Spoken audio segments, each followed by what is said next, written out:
Retrouvez Business 365 avec Groupe Pasteur Mutualité, assureur engagé en faveur du sport santé.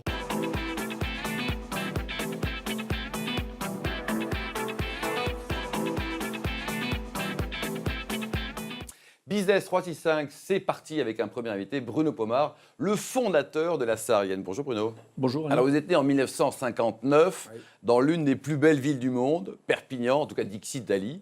Et votre premier job, c'était policier. Et vous avez passé 10 années également au RAID. Racontez-nous.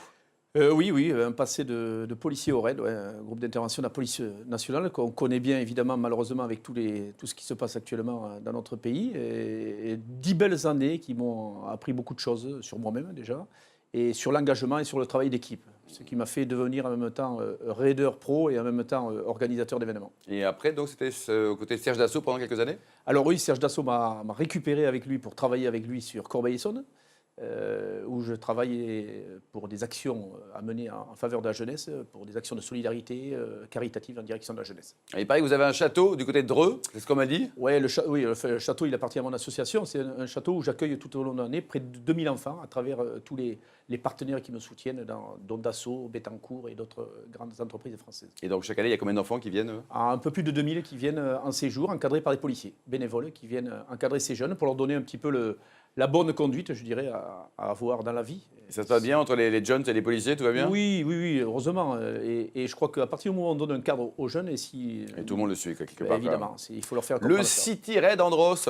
City Raid Andros, c'est un très bel événement qui a été financé par mon ami Frédéric Gervoson pendant 15 ans, qui est un très bel événement pour les enfants, une action citoyenne pour les 10-14 ans avec l'éducation nationale et des beaux partenaires qui sont associés à tout ça. Et ça a fait que près de 25 000 enfants pendant 14 ans ont participé et continuent à participer. Le principe, c'était quoi, Bruno ? C'est une course d'orientation en ville qui permet aux enfants de découvrir leur ville. Et ce que je dis bien souvent, c'est que si on veut que nos enfants respectent les institutions, il faut qu'ils apprennent à les connaître.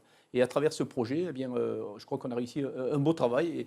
Et ce travail-là est encore long et difficile à mener. Vous êtes parti aussi sur les pentes de l'Everest avec 25 jeunes. Oui, des actions encore à mener avec des enfants de Corbeil, avec les missions locales pour motiver des jeunes qui sont en fin de processus, je dirais, de formation.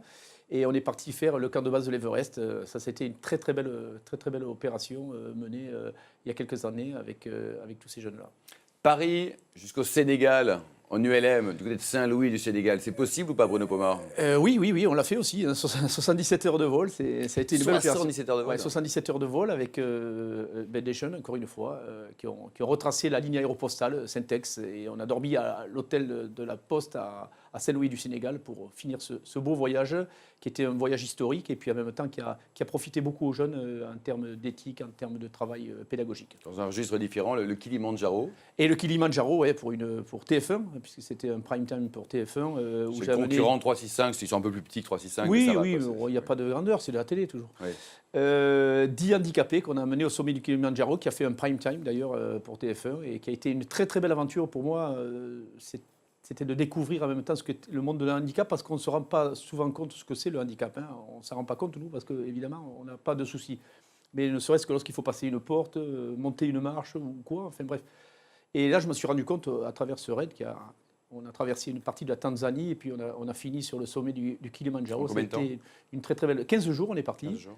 Ça a été une très belle aventure humaine et encore une fois avec toutes les difficultés qu'on rencontre dans ce cas présent, parce que c'est pas simple de gérer une expédition. Bruno, votre actualité, donc c'est la deuxième édition de cette Saharienne. Donc la première édition c'était en 2015. Pour l'instant tout va bien. Expliquez-nous un peu le concept et c'était dans quel pays la première fois ? Alors la Saharienne, c'est un raid féminin, exclusivement féminin, parce que je pense que le public féminin a droit à avoir Non, mais c'est pas ça, parce que vous adorez les femmes, Bruno. J'adore, oui, tout simplement, oui, exactement. C'est un raid féminin, mais surtout solidaire, qui a eu lieu au Maroc, dans le sud du Maroc l'année dernière, et qui a été une très belle réussite, où on a soutenu évidemment, parce que c'est dans mon éthique, et vous connaissez assez pour le savoir, c'est qu'on soutient les associations caritatives en même temps, parce que je crois qu'au-delà du business, au-delà de l'événementiel, il faut aussi soutenir le monde associatif et les gens qui font des choses pour les autres. Et à travers cette Saharienne, évidemment, c'est un raid multisport féminin qui dure une semaine, et en même temps, nos Sahariennes soutiennent des associations caritatives. Et en l'occurrence, cette année, on a choisi la structure de Christine Janin, à chacun son Everest, qu'on va soutenir pour cette opération. Et ça permet en même temps, je crois, pour aller chercher les partenaires, parce que c'est Bien sûr, l'élément il faut important. financer tout ça aussi. Voilà, il faut trouver les partenaires. Et les partenaires pour les associer, lorsqu'on a en plus une cause caritative, je pense que c'est un élément très important pour les décider. Pour la 2e édition, donc cette année en 2016. Les dates, Bruno, vous les avez à peu près? Alors, au mois de novembre, ça va 2016, se passer. Là, on fait un grand écart, ça va se passer en Équateur. L'Équateur. Ah, oui. Et pourquoi l'Équateur? Parce que Pourquoi tout pas, vous allez simplement, j'entretiens de bons rapports avec les autorités. J'y suis le mois prochain d'ailleurs. Et on va le faire dans le sud, à Lora, près de Guayaquil. Très très belle région, évidemment. Vous connaissiez avant? Du tout. Du Et je Maintenant, pense que vous ça va connaissez être- quand même, ça va. Oui, maintenant je connais. J'ai D'accord. rendez-vous tout à l'heure d'ailleurs avec l'ambassadrice pour finaliser pas mal d'éléments. Et ça va être encore un grand moment, une grande finalité puisque ça va se passer au mois de novembre. Auparavant, on va voir les fameuses Saharian Series, ce fameux développement de week-end saharienne qu'on met en France en place avec Lille, Lyon, Marseille, Perpignan, le Pays Basque également, qui va nous permettre tout au long de l'année de mobiliser, d'entraîner. Les partenaires des partenaires, quelque part. quoi. Exactement. C'est Alors, le but. cette année, donc, pour la partie, donc, au départ, c'est quoi? Vous souhaitez une cinquantaine, soixantaine, une centaine d'équipes? Non, on est 75 serait l'idéal? On est parti l'année dernière avec une quarantaine d'équipes et cette année, on va partir avec 80 équipes. On a 80 déjà équipes. beaucoup de demandes, donc de deux, ça fait 160 Ce concurrents. sont des entreprises, des individuels qui s'inscrivent? Alors souvent, c'est des entreprises, évidemment, avec les CE, soit c'est des filles qui se font sponsoriser par des partenaires Ouais, qui les soutiennent. Ça, c'était un élément Et essentiel. l'entreprise, parfois, l'utilise aussi en motivation interne? Ou Oui. alors ça reste... Alors, l'objectif, et là je reviens sur les séries, puisque c'est des week-ends en année, on va s'en servir justement pour mobiliser les entreprises au niveau des régions, puisque les filles appartiennent à différentes régions de France, et on va s'en servir effectivement pour booster en interne du personnel de l'entreprise, parce que je crois que l'entreprise, au-delà du sponsoring classique, il faut leur amener quelque chose de plus. Bien sûr. Mettre des banderoles, des autocollants, C'est bien, un mais pas passage que. télé, ça ne fait pas tout. Donc il faut Les que ça équipes, soit il y a utile. combien de filles? Deux par équipe, et il y aura 160 concurrentes. Et donc, ça coûte combien? Parce qu'on va aller chez Alors vous, c'est quoi. 5 900 € TTC.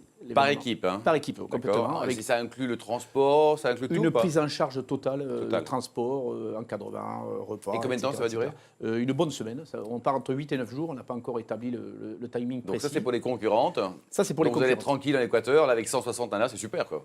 Ah, Je sais, d'ailleurs. il y a des organisations plus compliquées. là. C'est sûr que c'est quand même pas désagréable. Et alors Non, les partenaires, parce que vous en parliez, Bruno, vous l'évoquez, c'est bien les droits d'inscription, les 5 900 € de TTC, mais ça suffit pas.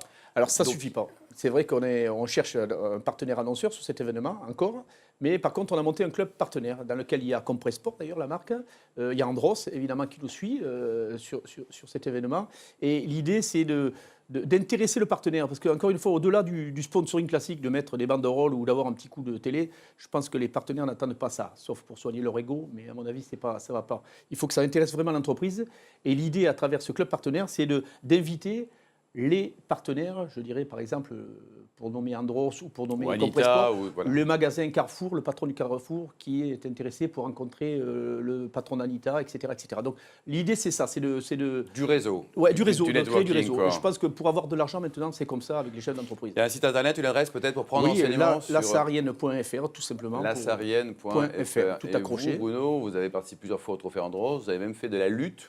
J'étais et lutteur un de haut championnat niveau. du monde de lutte. Ouais, j'étais lutteur de haut niveau. J'ai fait pas mal de choses, mais le problème c'est que lorsqu'on a 56 balais, on commence à avoir fait beaucoup de choses. Alors, Ça, vous ne les faites pas, tout va bien, non? ça va, je suis en forme. Et au niveau sécurité, en Équateur, il n'y aura pas de problème, c'est un pays qui est stable, ils sont Non, très contents non, que non. vous arriviez. Ouais, il n'y a pas de souci. On est bien mis en avance au niveau sécurité avec nos partenaires là-bas, avec le ministère de l'Intérieur, le ministère des Sports, le ministère Bon, du Tourisme. la Saharienne, merci Bruno, merci Monsieur le maire, parce qu'il est aussi maire de sa commune, 121 habitants, c'est extraordinaire. On marque belle une foule. petite pause, Bruno Pomar, la Saharienne, et après on se retrouve pour parler des clés de la réussite avec une entreprise et un sportif.